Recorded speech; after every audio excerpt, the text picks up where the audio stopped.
guys, y'all missed out on a little bit of the action.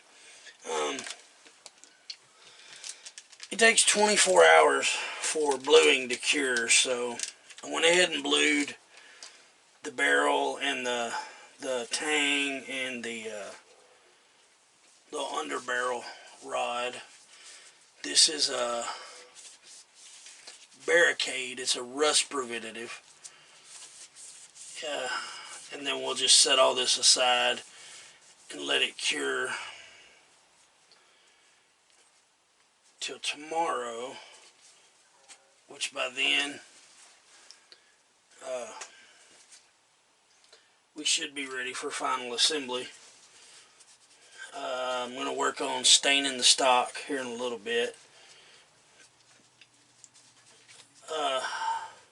It's having some issues with my camera, so there's pieces that's going to be cut out. I don't know exactly what's going to be missing till I go back through the footage. But there's the tang, all nice and blued. The barrel that was in white, there it is, all nice and blued. Give it a good wipe down with this barricade. It's from Birchwood Casey. I love this stuff. I've used the PermaBlue kits many times, and I have never had bad luck with them. I will say your luck depends on you and how much you're willing to do. Degreasing is a major part. So if you get it good and clean, man, this stuff is amazing. But there we go. Got a good layer of barricade on there. Just gonna set it aside and let it dry. And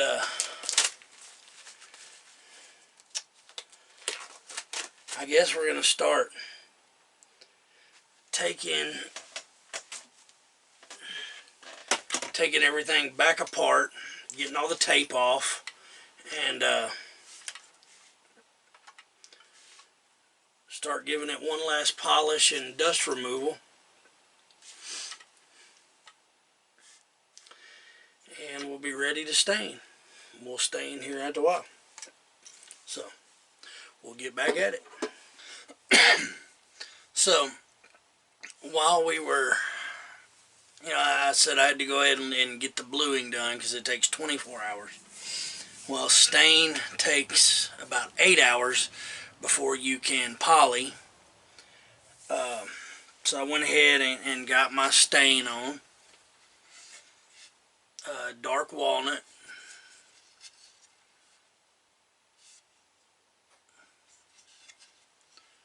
Looks really good. So we got 8 hours before we can do anything with that. We got 24 hours before we can do anything with the blued parts. So I think we're gonna work on some brass. Two of my favorite products, Flitz. I don't know if you guys use this stuff. This stuff is amazing, but I generally don't use it on brasso. It don't get any better. So while we wait, I've got the buffing pad on the Dremel tool, and we're going to shake this up and polish up this brass. I had to touch up some of the bluing there, so we might run over that on the back of the trigger.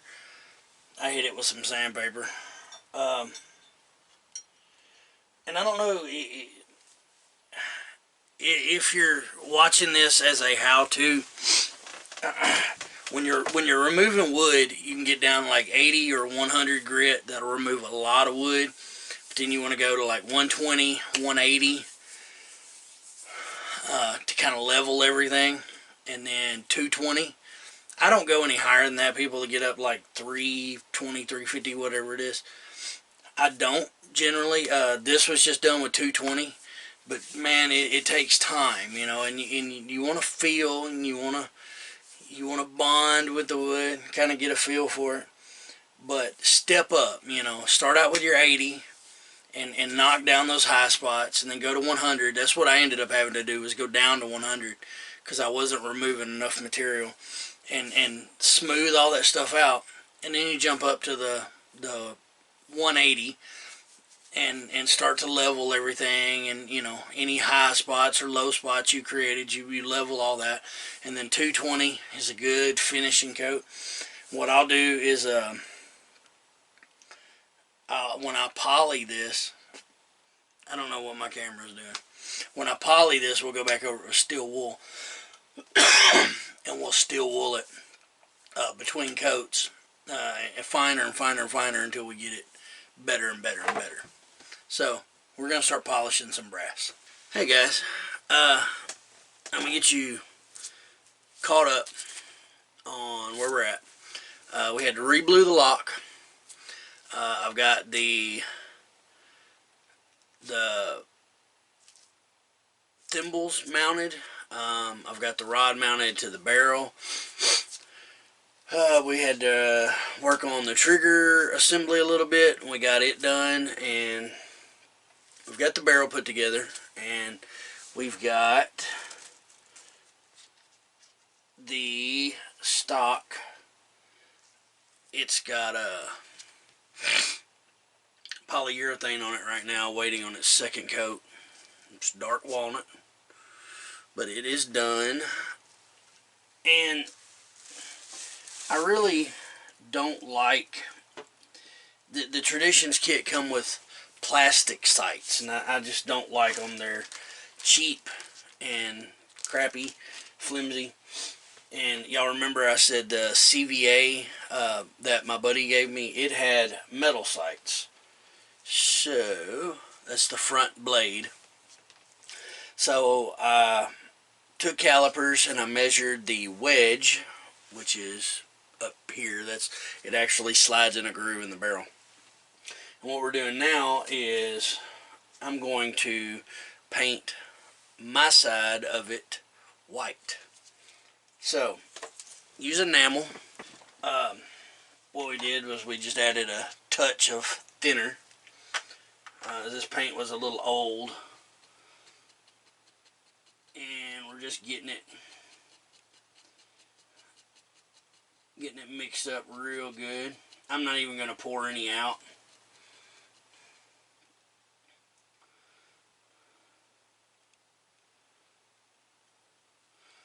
Usually I'd pour it into a small cup.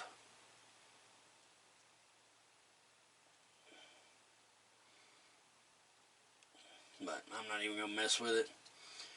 I'm just going to use a small brush, do that one little teardrop right here on this end.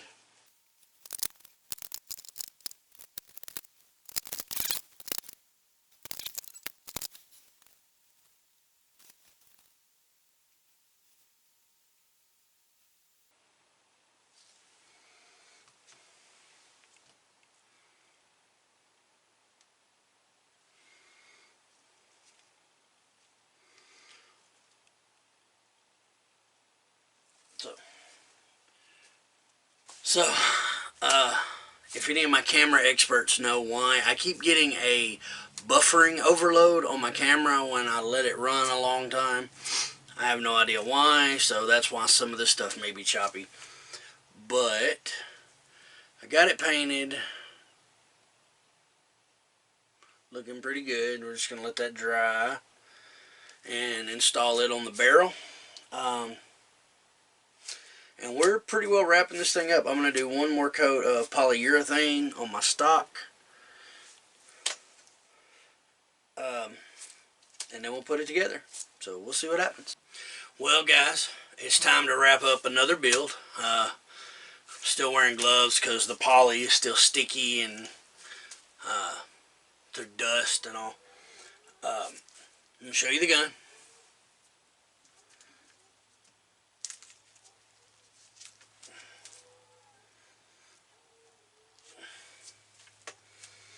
There it is. So, I got my powder horn coming. Thanksgiving. This is the week of Thanksgiving. So, that'll probably screw up shipping times. But, I got a powder horn coming. A couple other, need a nipple wrench for the nipple.